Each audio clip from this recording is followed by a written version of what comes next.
आपने कभी विचार किया कि त्रेता युग में राम के साथ रहे, द्वापर युग में कृष्ण के साक्षी बने और कलयुग में आज भी जो देवता जीवित माने जाते हैं वे कौन हैं? वे जो पर्वत को उठा सकते हैं, समुद्र को कुछ ही कदमों में लांघ सकते हैं और जिनके नाम मात्र से ही भूत प्रेत और सारे संकट जैसे छूमंतर हो जाते हैं। जी हाँ, यही है अंजनी नंदन वायुपुत्र महावीर बजरंगबली हनुमान। रामायण हो या महाभारत, युग बदलते रहे लेकिन हनुमान जी अमर रहे। शिव के अंशावतार, वायु के पुत्र और सबसे बड़े राम भक्त आज भी वे हर उस जगह में उपस्थित हैं जहां राम का स्मरण होता है, जहां खुद हनुमान का स्मरण होता है। जय हनुमान ज्ञान गुर सागर, जय कपीश तिहु लोक उजागर।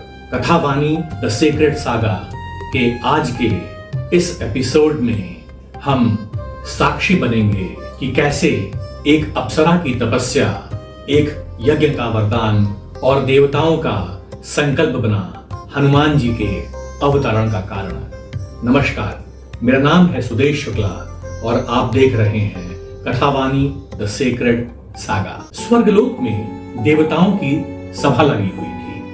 असुरों का आतंक दिन पर दिन बढ़ता जा रहा था और पृथ्वी बार बार कराह रही थी, हे देव हमारी रक्षा करो। आदि शक्ति शिव से पृथ्वी लोक पर यह अत्याचार अब और देखा नहीं गया। उन्होंने गंभीर स्वर में कहा, असुरों का नाश करने के लिए हमें एक ऐसे योद्धा की आवश्यकता है जो न तो देव हो न मानव हो बल्कि शक्ति का साक्षात रूप हो। और इधर पृथ्वी पर वन के बीचों बीच एक अप्सरा अंजना गहन तपस्या में लीन थी। घंटों नहीं, दिन नहीं, बल्कि वर्षों से वह एक ही मंत्र का जाप कर रही थी। उसकी आंखों में अश्रुओं की धारा बह रही थी। शरीर तप से क्षीण हो चुका था, पर मन में बस एक ही संकल्प था, हे प्रभु मुझे ऐसा पुत्र दो जो धर्म की रक्षा कर सके। देवों ने देखा यह नारी अपने गर्भ से जन्म दे सकती है शिव के अंशावतार को। और तभी वायुदेव प्रकट हुए। उनकी वाणी गूंजी, अंजना तुम्हारी तपस्या सफल हुई।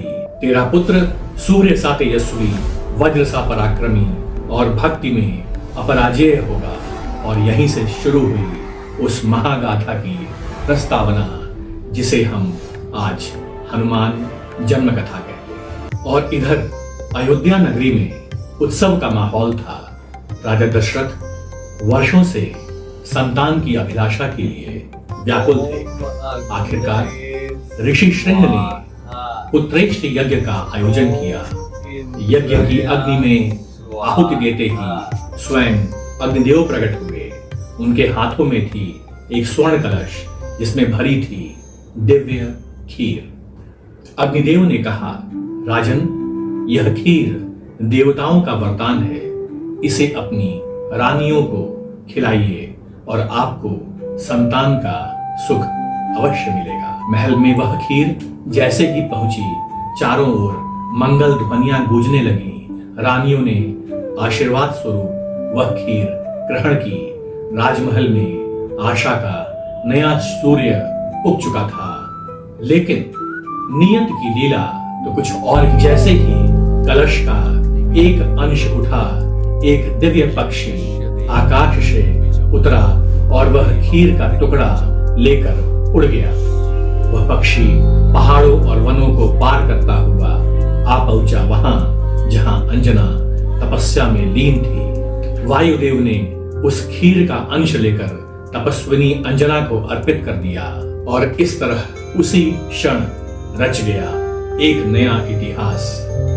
भगवान श्री राम के लिए सबसे आवश्यक, सबसे बड़ा सहायक एक ऐसी शक्ति जिसने भविष्य में पर्वत को उठाया और संजीवनी दी, उसके जन्म का बीज धरती पर बो दिया गया था। वन के बीचों बीच उस दिन आकाश कुछ और ही था।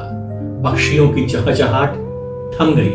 हवा मानो स्थिर हो गई, मानो पूरी सृष्टि किसी अद्भुत घटना की प्रतीक्षा कर रही थी और मां अंजना की कोख से प्रकट हुए एक तेजस्वी बालक। उनका स्वरूप कोई साधारण नहीं था।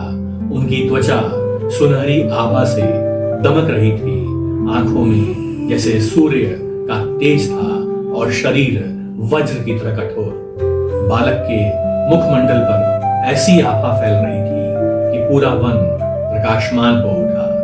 देवताओं ने आकाश से पुष्प वर्षा की, गंधर्व गीत गाने लगे, अप्सराएं नृत्य करने लगी और तभी वायुदेव स्वयं वहां प्रकट हुए और बोले, यह बालक मेरा अंश है, यह अंजनी का नंदन है और यह होगा अपराजेय, अविनाशी और शिव के अंशावतार के रूप में धरा पर यह बालक अमर कथा लिखेगा। और फिर ब्रह्मांड ने घोषणा की, यह है वह शक्ति जो त्रेता में राम का सबसे बड़ा सहायक बनेगा, द्वापर में जो कृष्ण का दर्शन करेगा और कलयुग में जो युग युगों तक जीवित रहेगा। वन में एक छोटे बालक की हंसी गूंज रही थी, पर यह बालक कोई साधारण बालक नहीं था। यह था खुद हनुमान, वायु के पुत्र, पराक्रम में अद्वितीय। एक दिन बाल हनुमान ने आकाश में चमकते सूर्य को देखा। खिलखिलाते हुए उन्होंने सोचा, क्या यह कोई बड़ा फल है, और एक झटके में सूर्य को अपने मुख में अंदर कर लिया। असुरों, देवताओं और यहाँ तक कि इंद्रदेव तक के होश उड़ गए। सृष्टि खतरे में पड़ गई थी। स्वयं इंद्र ने वज्र से प्रहार किया, लेकिन हनुमान जो बालक स्वरूप थे गिरे नहीं।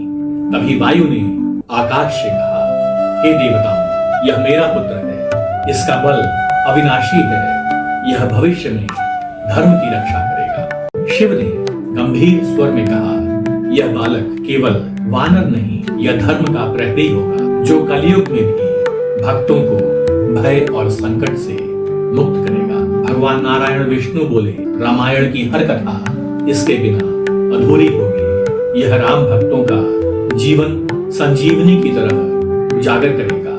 ब्रह्मदेव ने पुष्प वर्षा करते हुए कहा, यह अमर रहेगा, इसकी शक्ति और भक्ति का प्रभाव युगों युगों तक रहेगा। और इस प्रकार हुआ भगवान श्री हनुमान जी का जन्म। आज भी हर घर में जय बजरंग बली की गूंज सुनाई देती है। यही कारण है कि उन्हें कहा जाता है कलयुग के जीवित देवता। जय हनुमान ज्ञान गुण सागर, जय कपीश तिहुलोक उजागर, संकट हरता भक्तों का रक्षक, अमर महावीर बजरंग बली अनंत। नमस्कार, यह थी हनुमान जी के जन्म की अमर कथा।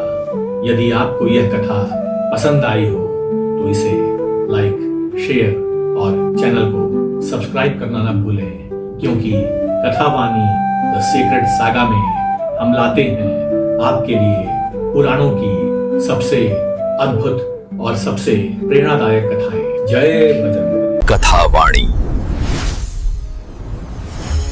दुर्लभ कथाएं, अनंत विस्मय।